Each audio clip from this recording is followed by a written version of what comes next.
سمجھانے کے لیے بتاتے ہیں کہ ہیوی ڈپوزٹ پر روپے دے کر اور اس آدمی کا مکان یا دکان لے لیتے ہیں اور اس کو پھر کرایہ پر دے دیتے ہیں، اپنی آمدنی کرتے رہتے ہیں.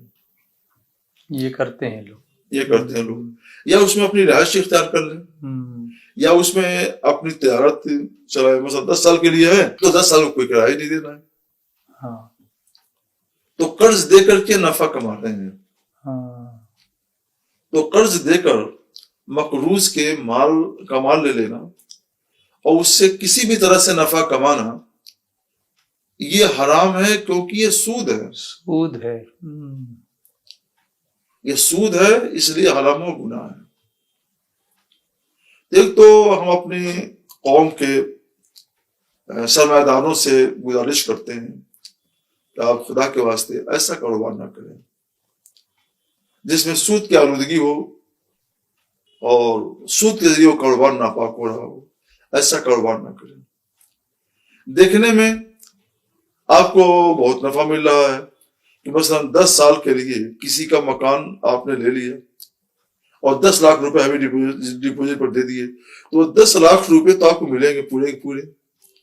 اب 10 سال تک کرائے پر دے کر یا تجارت کر کے یا اس میں رہ کر آپ نے جو نفع کمایا، اس نفع کا بدلہ کیا ہے؟ کچھ بھی نہیں. یہ اس کو تو اتنے ہی ملنے ہیں واپس، آپ کو تو اتنے ملنے میں ہیں. تو یہ آپ نے سود کمایا جو حرام و گناہ ہے، یہ ناپاک ہے. اور یہ ناپاک مال جہاں جائے گا تو یہ جراثیم ہے، تو جس مال میں جائے گا نا تو یہ جراثیم اس مال کو بھی خراب کریں گے. جیسے بدن کے اندر بیماری جراثیم پیدا ہو جاتے ہیں تو یہ نہیں ہے کوئی چپ چاپ بیٹھے رہتے ہیں، وہ اپنی کارروائی کرتے رہتے ہیں. تو یہ سود بھی مال کا جراثیم ہے، خطرناک جراثیم ہے، ہلاک کرنے والا جراثیم ہے. یہ جب مال میں جائے گا نا تو اس کے اندر اپنی کارروائی کرتا رہے گا، یعنی انفیکشن ہوتا رہے گا.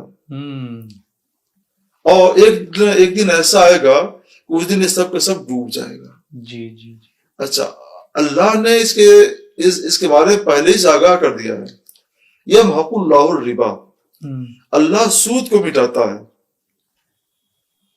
اللہ سود کو مٹاتا ہے. جب اللہ نے فرما دیا کہ اللہ سود کو مٹاتا ہے تو اگر آپ بظاہر دیکھتے ہیں کہ ہم کو بڑا نفع مل رہا ہے، خوب نفع مل رہا ہے، وہاں پر روپے جمع ہوتا ہم کو ملیں گے ہی، اور یہاں پہ ہزاروں ہزار ہم کو ماہانہ آ رہے ہیں، خوب نفع مل رہا ہے نفع. لیکن ایک دن ایسا آئے گا کہ اچانک سب کچھ ڈوب جائے گا. جو اندیشہ آپ کو ہے وہ صحیح ہے، وہ اندیشہ نہیں، اس کو صحیح سمجھنا چاہیے. ایک دن اس کو ڈوبنا ہے، ہلاک ہونا ہے. تو میرے دوستوں اور بزرگوں، آپ میری بات کو غور سے سنیں اور سمجھنے کی کوشش کریں اور شریعت اس مسئلے پر عمل کریں.